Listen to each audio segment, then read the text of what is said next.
Brassage génétique et diversification du génome. Première partie, la fabrication des gamètes ou mécanisme de méiose.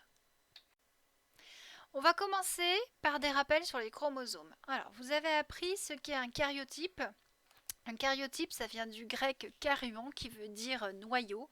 Type du grec typos, donc type typique, c'est l'empreinte, le modèle. Donc le karyotype, c'est la représentation photographique ou dessinée, alors elle ne se dessine plus maintenant, c'est toujours des photographies traitées à l'ordinateur, donc de la forme des chromosomes.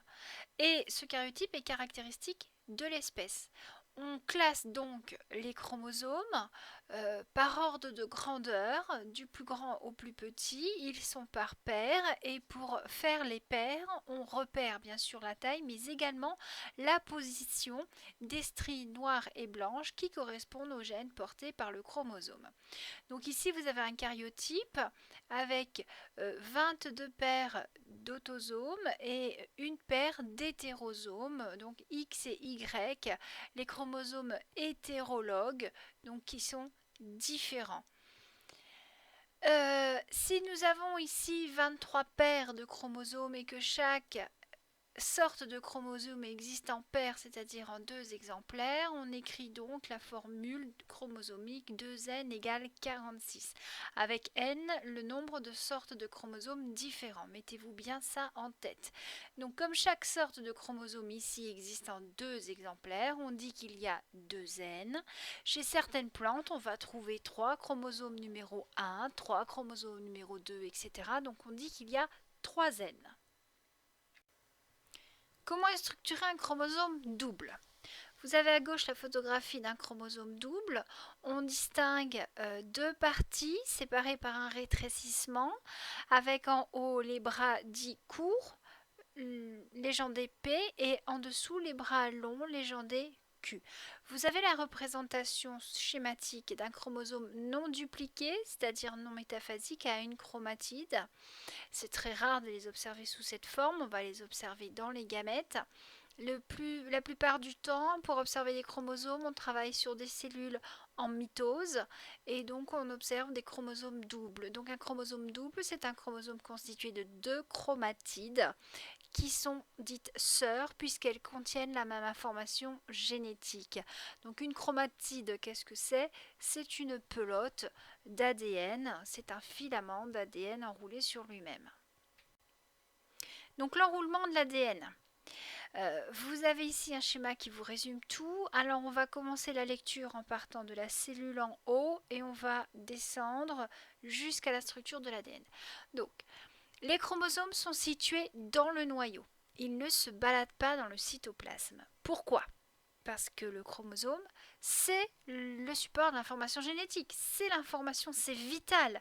C'est, si vous voulez, le plan de l'architecte. Et les plans originaux, on les stocke dans un coffre-fort. On ne les laisse pas se balader n'importe où. Si on perd le plan d'un immeuble, comment est-ce qu'on fait pour construire l'immeuble?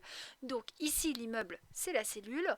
Et on a des plans de fonctionnement, des règles de fonctionnement qui sont codées et qui sont stockées sous forme de chromosomes. Donc on les enferme dans un coffre-fort qui est le noyau.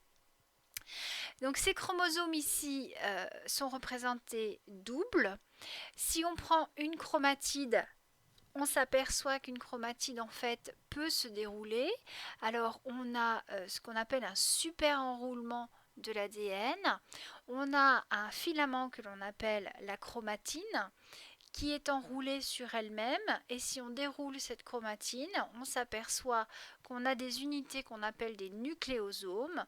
Qu'est-ce qu'un nucléosome?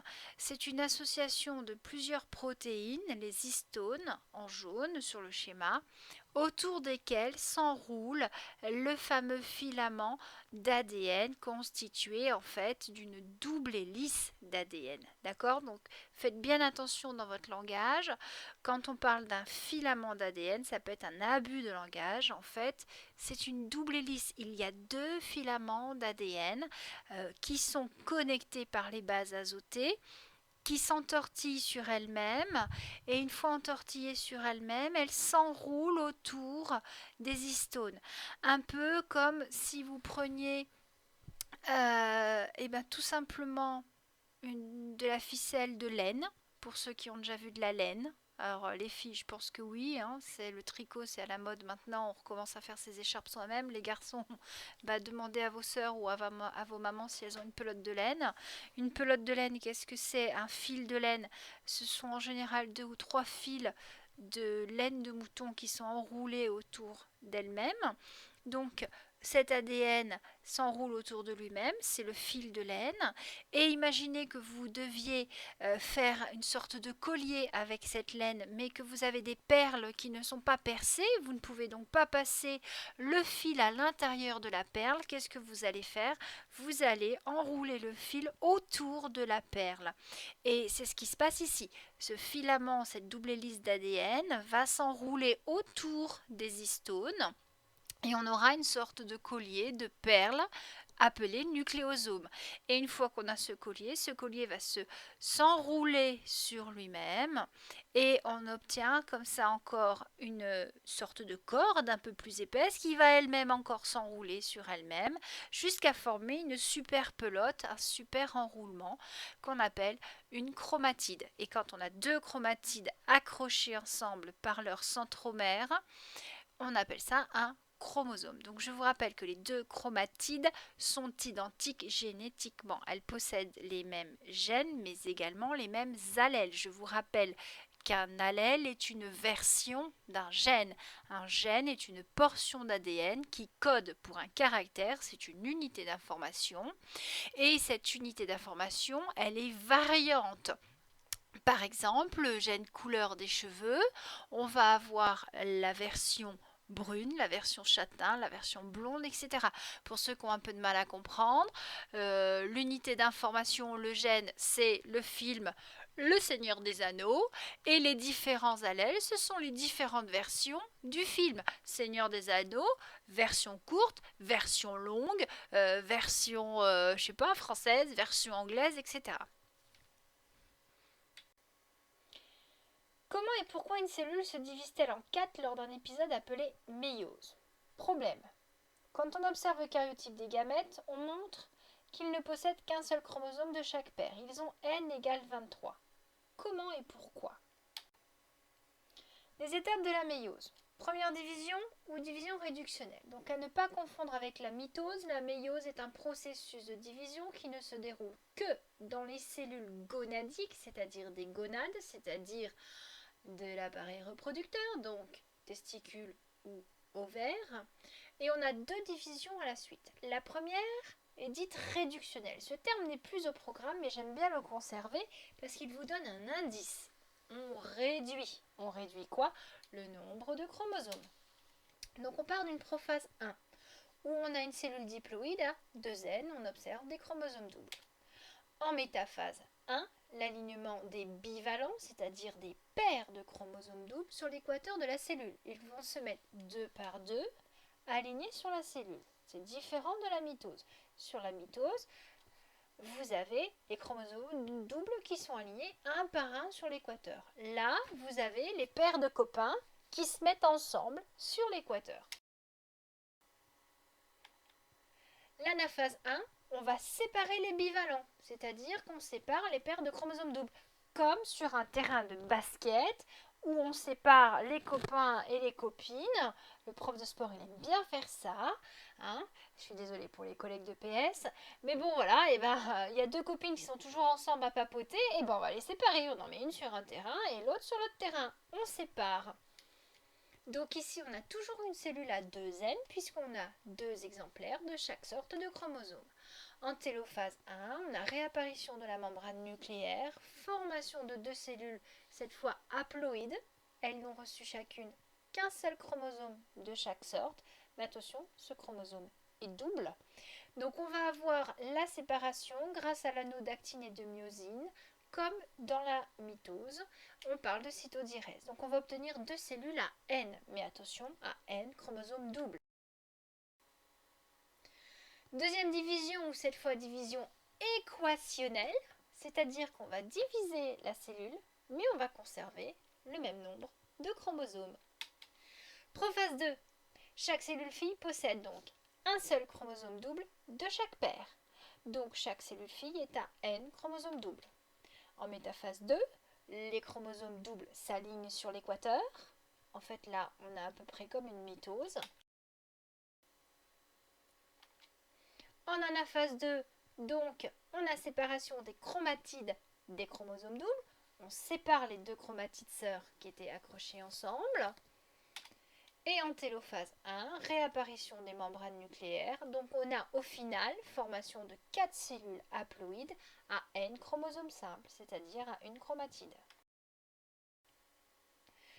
La méiose, elle assure le passage de la diploïdie à l'haploïdie, c'est-à-dire le fait d'avoir 2 exemplaires de chaque chromosome à un seul exemplaire de chaque chromosome. Donc on démarre avec des chromosomes de toutes les couleurs. On va avoir formation des bivalents, c'est-à-dire les chromosomes homologues se ressemblant s'apparient, c'est-à-dire se mettent en paire, ils se mettent ensemble. Ensuite, ils vont s'aligner sur l'équateur du fuseau de division. Étape 4, on sépare les deux chromosomes. Donc voici notre première division, la division réductionnelle. On a réduit le nombre de chromosomes dans la cellule. Et ensuite, passage de l'étape 5 à 6, on va faire la deuxième division qui ressemble à une mitose. Et là, comme on est parti de 2 cellules, chaque cellule se divise en 2, on va casser les chromosomes doubles pour en faire 2 chromosomes simples. On va obtenir 4 cellules à N chromosomes. Donc sur le graphique, vous voyez bien qu'on part d'une quantité Q avec des chromosomes simples. On fait la duplication, les chromosomes sont doubles, on est à 2Q. On va faire la première division, on sépare les paires, donc on retombe à Q, mais on continue de faire une deuxième division, cette fois on sépare les chromatides et on tombe à Q sur 2. Ça permet donc de fabriquer des gamètes. Donc vous avez ici les étapes de la spermatogénèse. Donc on part de cellules gonadiques, les spermatogonies, qui vont subir de multiples mitoses. Et puis à un moment donné, il y en aura une, le spermatocyte 1, qui va entrer en division de méiose, donc première division, puis deuxième division. Et on va obtenir les spermatozoïdes. Ensuite, pareil pour l'ovogénèse, alors c'est un peu plus compliqué. On a quand même des mitoses pour entretenir le stock d'ovogonie. Ça, c'est dans l'embryon. À la naissance, la petite fille, elle a son stock d'ovocytes 1. Donc, elle en a en moyenne 400 000 pour toute sa vie. Elle n'en fabrique plus après. Elle a sa première division de méiose. Par contre, ce qui est particulier dans l'ovogénèse, c'est que la division n'est pas équitable. C'est-à-dire qu'on va bien séparer les paires de chromosomes, mais on va avoir une énorme cellule, c'est l'ovocyte 2, et une toute petite cellule minuscule qu'on appelle le globule polaire numéro 1. Alors je vous explique pourquoi. Pourquoi l'intérêt de faire une grosse cellule et une mini-cellule qui finalement va être trop petite pour suivre et va dégénérer. Regardez la tronche des spermatozoïdes. C'est rikiki, il n'y a pas de cytoplasme là-dedans, il n'y a que dalle, il n'y a que des chromosomes. Donc si vous voulez avoir une cellule œuf de taille normale, qui puisse être capable de se diviser tout de suite pour donner 2 cellules, puis 4, puis 8, bref, faire un embryon, il faut bien qu'il y a un des 2 gamètes qui soit suffisamment gros pour assumer ça. Et vu que les spermatozoïdes et les chromosomes et puis son flagelle pour nager, il faut bien que l'ovocyte ait un stock complet d'organites avec un cytoplasme conséquent. Donc la nature a bien fait les choses. La première division fait qu'il y a une seule cellule fille qui va subsister. Et cette cellule fille va subir la deuxième division, rebelote, deuxième globule polaire, on élimine les chromosomes en trop et on va obtenir donc un œuf. Alors on appelle ça un œuf, mais c'est pas un œuf, hein, c'est un ovocyte mature. Donc il faut savoir que la deuxième division, elle ne se fait que s'il y a fécondation. Parce que la nature fait bien les choses. Pourquoi dépenser de l'énergie à fabriquer un ovocyte qui a terminé sa méiose s'il n'y a pas de spermatozoïdes pour féconder? Franchement, c'est de l'énergie dépensée pour rien. On économise notre énergie, nous les filles. Donc en fait, quand vous apprenez que tous les mois la fille libère un ovule, elle libère un ovocyte 2 qui est bloqué en métaphase 2. Il n'a pas fini sa deuxième division. Et quand le spermatozoïde va rentrer, là, la deuxième division va se terminer. Donc en ECE, vous observez souvent des œufs d'ascaris. Donc c'est un ver intestinal de cheval. Oui, je sais, c'est pas très ragoûtant, mais qu'est-ce que vous voulez? Ils sont faciles à observer. Donc vous avez l'œuf. À l'intérieur, là, c'est l'œuf qui est en rose. Alors ne vous trompez pas. Souvent, quand je corrige les ECE, je vois marqué que l'élément rose, là, c'est le noyau. Non, c'est la cellule œuf. Le noyau, on ne le voit plus. Souvenez-vous, à partir du moment où vous entrez en prométaphase, la membrane nucléaire, elle disparaît pour que les chromosomes puissent bouger sur le fuseau. Donc ici, on a des chromosomes doubles. On est en prophase. Là, on est en anaphase 2. Donc si on est en anaphase 2, c'est qu'il y a eu fécondation. Donc on a l'œuf d'Ascaris, on a la cellule en cours de division. Et si vous regardez bien, il y a deux sortes de noyaux.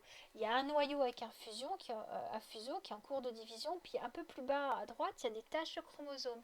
En fait, c'est le noyau du spermatozoïde qui est rentré. Donc à partir du moment où le noyau du spermatozoïde est rentré, et ben, l'ovule finit sa division équationnelle et on a donc l'anaphase 2 qui se met en route pour fabriquer un pronucléus femelle puisque le pronucléus mâle est là et il attend.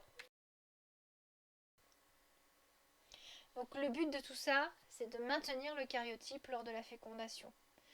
Si l'ovule apporte 23 chromosomes différents, que le spermatozoïde apporte 23 chromosomes complémentaires, on va obtenir un zygote ou cellule œuf à 2n égale 46. Par mitose, les cellules vont se multiplier, vont s'organiser, former un embryon qui va continuer de grandir par mitose. Le fœtus va naître, il va continuer de grandir grâce à la mitose. Ce jeune individu va donner soit une fille, soit un mec. Et dans la lignée germinale, c'est-à-dire dans les cellules reproductrices, va se passer le phénomène de la méiose, qui consiste donc de passer de 2n égale 4n égale 23. On va avoir la même chose chez la drosophile, par exemple avec une étape intermédiaire puisqu'on a des larves à la naissance des œufs puis métamorphose pour donner l'insecte adulte ou imago. On compare mitose-méiose rapidement. La mitose, on sépare les chromatides, donc les chromosomes s'alignent un par un sur l'équateur, on les casse en deux. On obtient deux cellules à 2n. La méiose, on sépare d'abord les paires. Une fois que les paires sont séparées, on sépare les chromatides et on obtient donc des cellules à N. On passe donc de 2N à N. Le but étant de fabriquer des gamètes puisque spermatozoïde N plus ovocyte N égale cellule œuf 2N.